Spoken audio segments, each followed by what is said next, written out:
সূর্য কথা দিল সে দীপাকে নির্দোষ প্রমাণ করবেই। সম্পূর্ণটা জানতে ভিডিওটি স্কিপ না করে দেখতে থাকুন। আজকে পর্বে আপনারা দেখতে পাবেন পুলিশ সকলে ব্যাগ সার্চ করতে থাকে। সার্চ করতে করতে দীপার ব্যাগ থেকে নেকলেসটা পাওয়া যায়। তখন দীপা বলে, স্যার আমি চুরি করিনি, আপনি বিশ্বাস করুন আমি চুরি করিনি। তখন পুলিশ অফিসারটা বলে, সকলেই চুরি করার পর এই কথাটাই বলে, চলো ওকে নিয়ে চলো। তখন সূর্য বলে, স্যার কোথাও একটা ভুল হচ্ছে, আমার ওয়াইফ চুরি করতে পারে না। তখন জয় মনে মনে বলে, সরি বৌদিদি, সরি দাদাই, আমার আর কিছু করার ছিল না। এই বলে জয় সেখান থেকে চলে যায়। তারপর পুলিশ অফিসার দীপাকে পুলিশ ভ্যানে তুলে নিয়ে চলে যায় আর সূর্য তার পিছনে পিছনে ছুটতে ছুটতে রাস্তায় পড়ে যায়। অন্যদিকে পুলিশ দীপাকে থানায় ধরে নিয়ে আসে আর লকআপে ঢুকতে বলে। তখন দীপা হাসতে থাকে। তখন পুলিশটি বলে, আপনি হাসছেন কেন? তখন দীপা বলে, আমার ভাগ্যের কথা ভেবে হাসছি। আমার ভাগ্যে তো এরকম কোনোদিনও হয়নি, তাই হাসছি। কি মজার ব্যাপার না? ভেবেছিলাম এই মুম্বাই শহরে, নতুন শহরে আমি নিজের ভাগ্য নিজেই লিখব, কিন্তু ভাগ্যও আমার ওপরে হয়তো এইভাবেই হাসছিল। তারপর পুলিশ দীপাকে লকআপে ভিতরে ঢুকিয়ে দেয় আর দীপা ভিতরে ঢুকে কাঁদতে থাকে আর মনে মনে বলে, ভাগ্য আমার সাথে আর কি খেলা খেলবে, ভাগ্য আমার সাথে এরকমটা কেন করে। তারপর দীপা জয়ের অপারেশনের কথা ভাবতে থাকে আর বলে, সাক্ষ্য স্যার আমাকে ক্ষমা করে দিন, আমি জয়ের অপারেশনের ব্যবস্থা করতে পারলাম না, বরং আমার এই পোড়া কপাল দিয়ে আমি বিগ বংয়ের ভবিষ্যৎ পুরো নষ্ট করে দিলাম। এই বলে দীপা কাঁদতে থাকে। কাঁদতে কাঁদতে বলে, আমি ভেবেছিলাম আমাকে আর কারোর প্রয়োজন হবে না, কিন্তু অনেকদিন পর কারোর আমাকে প্রয়োজন হয়েছে। আমার জন্য কেউ দৃষ্টি ফিরে পাবে, সে আবার তার প্রিয় মানুষগুলোকে দেখতে পাবে, কিন্তু আমি সব নষ্ট করে দিলাম, সব নষ্ট করে দিলাম, আমার জন্য সব কিছু নষ্ট হয়ে গেল। এই বলে দীপা কাঁদতে থাকে। তখন জেলখানায় থাকা বাকি কয়েদিগুলো বলে, ওর মনে হয় মাথা ঠিক নেই, প্রথমবার তো জেলে এসেছে, ওর মাথাটা ঠিক করতে কিছুক্ষণ তো সময় দিতেই হবে। তখন দীপা মনে মনে বলে, আমাকে কম্পিটিশনে ফিরে যেতেই হবে, যে করেই হোক জয়ের অপারেশনের ব্যবস্থা আমাকে করতেই হবে। তারপর দীপা পুলিশ অফিসারকে বলে, আমি কিচ্ছু করিনি, আমাকে বিশ্বাস করুন, আমাকে ছেড়ে দিন, আমাকে কম্পিটিশনে ফিরে যেতে হবে। তখন একটি মহিলা পুলিশ এসে বলে, আপনি তখন থেকে কি করছেন? কখনো হাসছেন, কখনো কাঁদছেন, আমাদের কাজ আমাদেরকে করতে দিন, আমাদেরকে এইভাবে বিরক্ত করবেন না। তখন দীপা একটু রেগে গিয়ে বলে, আমি কিচ্ছু করিনি, আপনারা বিশ্বাস করছেন না কেন? দরকার হলে আপনারা সিসিটিভি ফুটেজ চেক করুন, আমি স্টল ছেড়ে কোথাও যাইনি, আমি কাস্টমারদেরকে সামলাচ্ছিলাম। তখন মহিলা পুলিশ অফিসারটি বলে, আমাদের কাজ আমাদেরকে করতে দিন, আমাদেরকে কাজ শেখাতে আসবেন না, আমরা জানি আমাদেরকে কি করতে হবে, আপনি এখানে চুপ করে বসুন। এই বলে পুলিশটি সেখান থেকে চলে যায়। তখন দীপা মনে মনে বলে, ভাই তো ওই স্টলের দায়িত্বে ছিল, ভাই তো সেই সময় ওখানে এলো না, তাহলে ভাই কোথায় গেল? অন্যদিকে সাক্ষ্যদীপ পুলিশকে এসে বলে, আমি বিগ বং অ্যাপেটাইটের ওনার, উনি এই কাজটা করতে পারেন না, বিশ্বাস করুন উনি এই কাজটা করতে পারেন না। তখন পুলিশ বলে, এটা তো আর 1-2 লাখ টাকার ব্যাপার না, এটা কোটি কোটি টাকার ব্যাপার, তাই ওনাকে তো এত সহজে ছাড়া যাবে না। তখন সাক্ষ্যদীপ বলে, তাহলে আমি কি ওনার সাথে একবার দেখা করতে পারি? তখন পুলিশটি বলে, হ্যাঁ দেখা করতে পারেন। তখনই সেখানে সূর্য আসে আর বলে, আমি দীপা সেনগুপ্তর বেল করাতে চাই। তখন পুলিশটি বলে, সেটা সম্ভব না, এটা একটা বড়তর অপরাধ। তখন সূর্য বলে, কেন সম্ভব নয়? আপনারা একটা নিরপরাধ মানুষকে ধরে রেখেছেন, দীপা এটা করতে পারে না, আমি ওই ইভেন্টের দায়িত্বে ছিলাম, দীপা ওই স্টলের দিকে একবারও যায়নি। তখন পুলিশটি রেগে গিয়ে বলে, আপনি শান্ত হন, আপনি কিরকম ব্যবহার করছেন? তখন সাক্ষ্যদীপ বলে, ডক্টর সেনগুপ্ত আপনি আগে নিজেকে সামলান, আমিও জানি মিসেস সেনগুপ্ত এরকম কাজ করতে পারেন না। তখন সূর্য পুলিশ অফিসারটিকে বলে, আমি কি একবার দীপার সাথে দেখা করতে পারি? তখন পুলিশ অফিসারটি বলে, আপনাদের মধ্যে যে কোনো একজন যেতে পারেন। তখন সাক্ষ্যদীপ বলে, আপনি ওনাকে যেতে দিন। তখন পুলিশ অফিসারটি বলে, উনি আপনার কে হয়? তখন সূর্য বলে, সি ইজ মাই ওয়াইফ। এই বলে সূর্য দীপার সাথে দেখা করতে চলে যায়। অন্যদিকে জয় কাঁদতে থাকে আর বলে, বৌদিদি তুমি আমাকে ক্ষমা করে দাও, আমার আর কিচ্ছু করার ছিল না, আমার সব কিছু শেষ হয়ে গেল, আমি এখন দীপকে কোথায় খুঁজবো? এই বলে জয় রাস্তায় বেরিয়ে যায় আর একটা গাড়ির সাথে ধাক্কা লাগতে যায়। তখনই কাকাই জয়কে টেনে নেয় আর বলে, কি হয়েছে তোর? তোর কি মাথা খারাপ হয়ে গেছে নাকি? তখনই দীপার মা আর কাকিয়া আসে। দীপার মা বলতে থাকে, আমার মেয়ে এই কাজটা করতে পারে না, আমি হয়তো করতে পারি, কিন্তু আমার মেয়ে এই কাজটা কোনোদিনও করতে পারে না।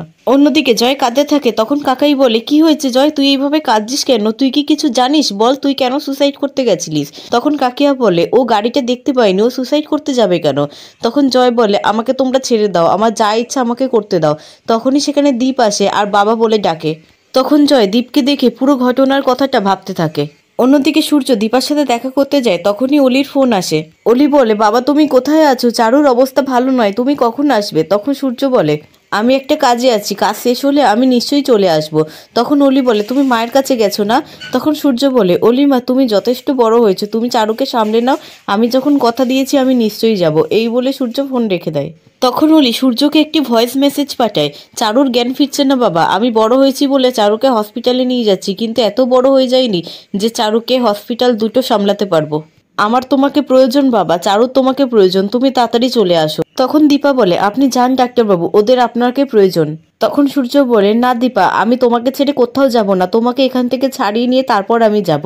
আমি জানি তুমি এই কাজটা করতে পারো না। তখন দীপা বলে আমি সত্যি এই কাজটা করিনি ডাক্তারবাবু, আমি নিজের জন্য আপনার কাছে কোনোদিনও কিচ্ছু চাইনি, কিন্তু এখন চাইছি, আমাকে এখান থেকে বার করুন। আপনি ওখানে গিয়ে সিসিটিভি ফুটেজ চেক করুন, আপনি জয়কে জিজ্ঞাসা করুন ওর অ্যাবসেন্সে কেউ কি ওখান থেকে নেকলেস বার করেছিল। আমাকে প্লিজ এখান থেকে বার করুন ডাক্তারবাবু, আমাকে ওই কম্পিটিশনে নিয়ে যান, আমি ওখানে গেলে কারোর জীবনে আলো ফিরে পাবে, কেউ আমার জন্য আবার চোখে দেখতে পাবে। আমাকে বাঁচান ডাক্তারবাবু, আমাকে বাঁচান। তখন সাক্ষ্যদীপ দীপার দিকে অবাক হয়ে তাকিয়ে থাকে। অন্যদিকে জয় দীপকে আদর করতে থাকে আর বলে বাবা তুই কোথায় গেছিলিস, কোথায় চলে গেছিলিস তুই? তখন দীপ বলে কেন বাবা, আমি তো স্কুলে গেছিলাম। তখন জয় বলে তুই কি স্কুল থেকে অন্য কোথাও গেছিলিস কারোর সাথে?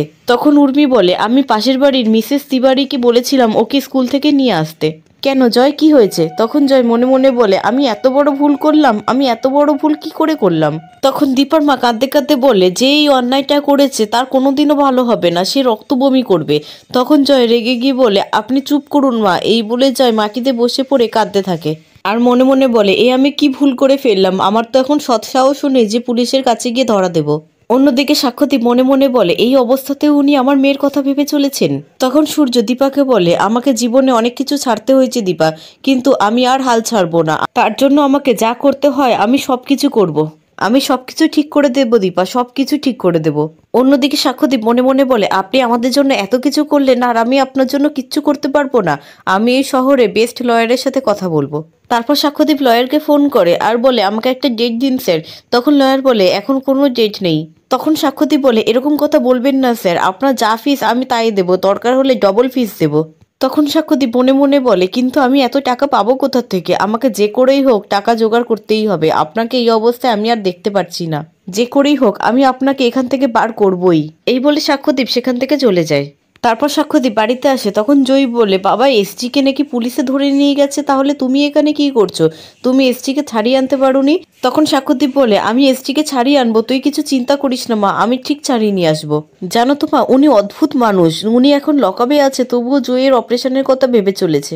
তারপর সাক্ষ্যদীপ তার মাকে বলে মা তোমার কাছে কিছু গয়না আছে, আমাকে দেবে? তখন সাক্ষ্যদীপের মা বলে সাক্ষ্য তুই এই কি কথা বললি, তোর যখন সবকিছু চলে গেছিল তখনও তুই এরকম ভাবে চাসনি।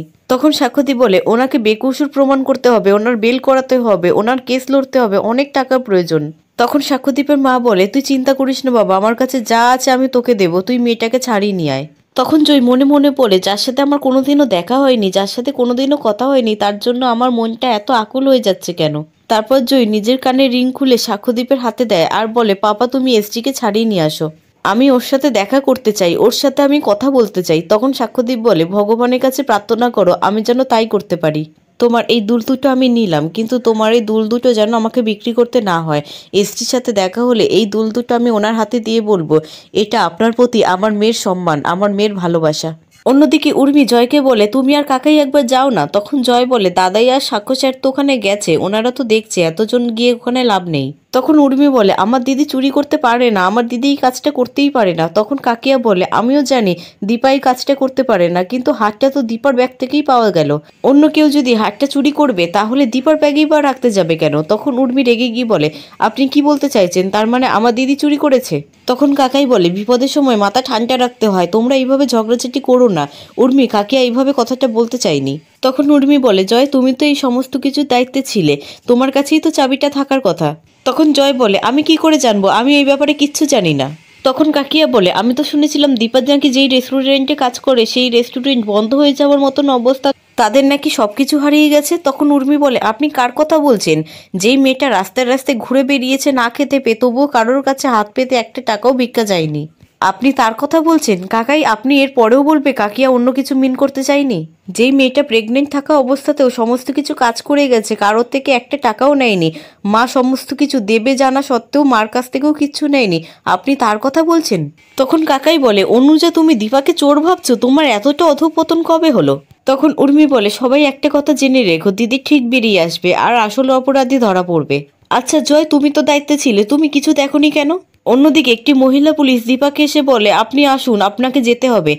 তখন দীপা বলে, আমাকে ছেড়ে দিতে এসেছেন আপনারা? আমাকে কে ছাড়াতে এসেছে বলুন না আপনারা, আমাকে কোথায় যেতে হবে?